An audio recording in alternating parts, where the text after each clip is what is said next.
what can I say? I will tell a little bit about myself.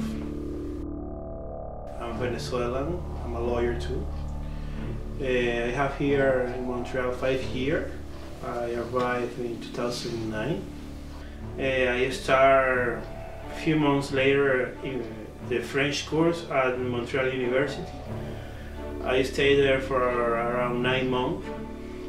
Then I started to looking for a job in my area, business law, and I couldn't find. I looking for around 6 months and I didn't find anything. I used to receive call or some interviews, but at the end they say, well, you need your pronunciation in French is not the best, or you doesn't have the Canadian experience working, or sometimes you are overqualified.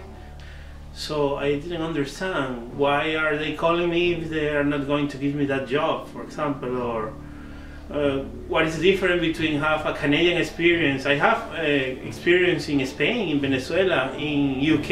I work in all those countries. What is the difference with the Canadian experience?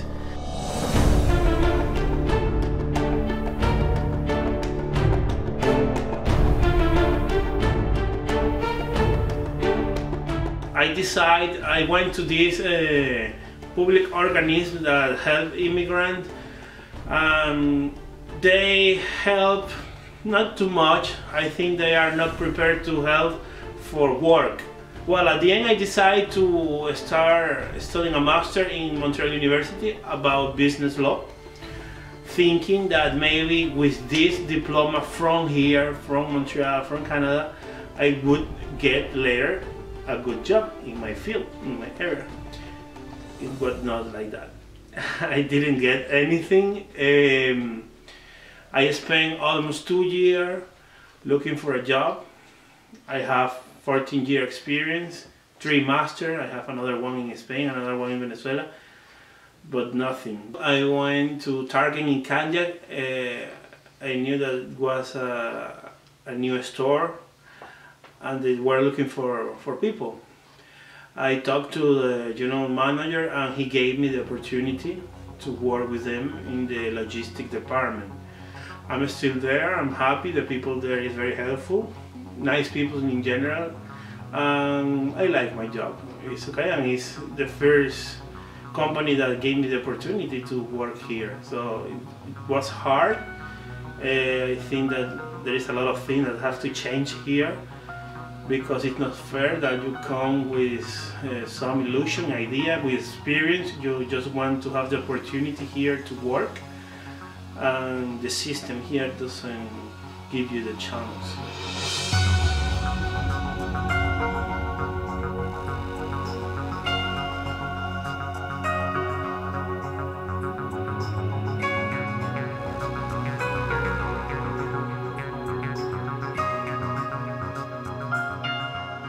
Je m'appelle Valeska Shoshinsky, je suis vénézuélienne.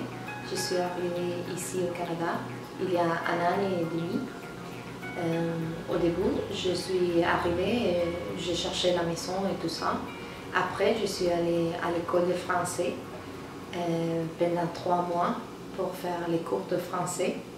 Quand même, j'avais une base de français que j'ai pris au Venezuela, à l'Alliance française. Je suis ingénieure métallurgique et des matériaux, et qui c'est une ingénierie vraiment spécifique.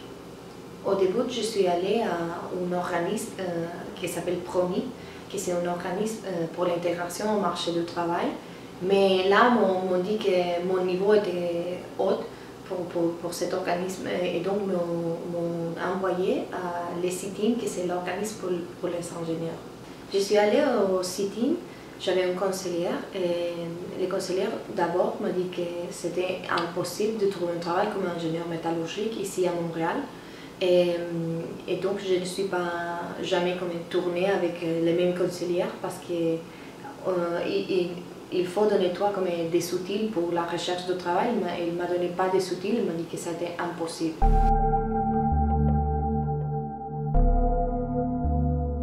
Et le temps est passé est arrivé la vacances de Noël.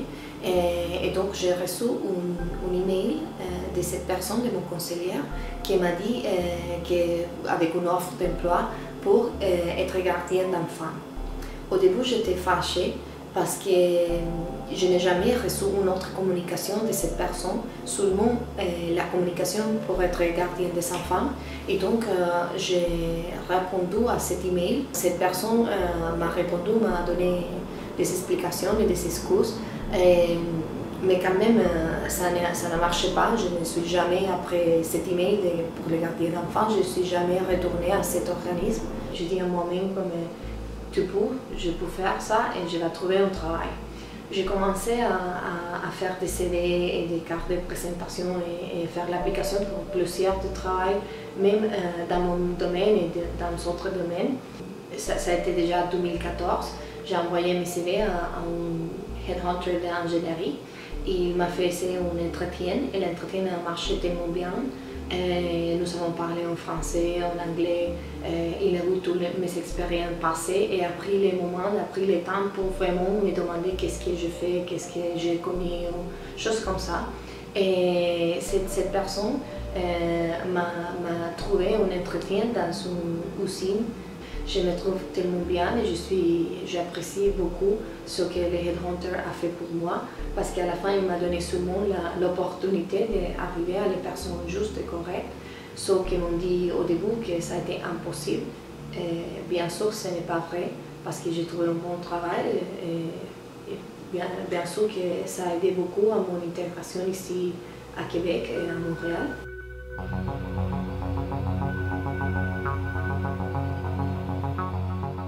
Mon entrée ici, mon arrivée ici à Montréal, ça a été un peu particulière, un peu différent de celle de... Le parcours n'est pas celui typique d'un Vénézuélien, puisque j'avais fait des études en France. Et en 2006, fin 2006, j'arrive ici en cherchant un peu de l'aide. Je suis allé dans des organismes communautaires pour me renseigner à propos des opportunités d'emploi dans mon domaine. Et avec une certaine déception, j'ai constaté qu'ici, ce qui arrive, c'est que les gens les conseillers d'emploi de ces organismes communautaires, parfois sous-payés, parfois avec un manque de ressources, adoptent presque tous une politique de nivellement par le bas. C'est-à-dire que ils vont te demander, bâtir une sorte de liste d'inventaire des compétences, et si jamais tu as fait un jobbing, mettons, je sais pas, moi je travaillais pour financer mon DEA, mon master, enfin ma maîtrise en France, je l'ai financé à partir d'une job dans un hôtel comme veilleur de nuit. Alors j'arrive, bien sûr, je mets ça dans mon CV et puis le conseiller d'emploi me dit « Ah, ben t'as été veilleur de nuit, pourquoi ne pas l'être ici au Québec ?» Alors ça correspondait pas du tout à mes ambitions, à mes aspirations professionnelles, ni personnelles non plus à mon arrivée ici. Donc on était un peu choqués de se faire conseiller, de se faire donner ces genres de conseils. Je me suis mis, on va dire, à l'écart de ces genres d'orientation, de ces genres de conseils. Et moi-même, j'envisageais moi-même un projet personnel. 2-3 mois après mon arrivée, j'ai obtenu un premier emploi. Et avec le conseil, l'avis de certains amis et de certaines recherches que moi j'ai faites, bouche à oreille, j'ai découvert un programme de formation à l'enseignement post-secondaire. Je voulais enseigner, j'ai toujours dans ma vie, moi j'ai toujours voulu enseigner. Ça fait 6 ans que j'enseigne, je suis enseignant permanent, je suis aujourd'hui coordonnateur de mon département. Ça a été, oui, du fil en aiguille, une belle carrière qui s'est amorcée. Je finis mes études en même temps que je travaillais, j'ai obtenu le poste, mais j'ai continué quand même à finir. Et aujourd'hui, je suis au point de finir ma maîtrise, ma 12e, en éducation. Donc, très bientôt, je vais obtenir une maîtrise en éducation à l'Université de Montréal. Plus que s'auto-marginaliser, c'est plus il manque de connaissances et parfois, oui, on tombe rapidement dans un état de désespoir puisqu'on ne trouve pas de l'emploi ou on trouve un emploi qui ne comble pas. Mais certainement, il y a une attitude parfois de vouloir nous conseiller de prendre n'importe quoi comme job, n'importe quel travail.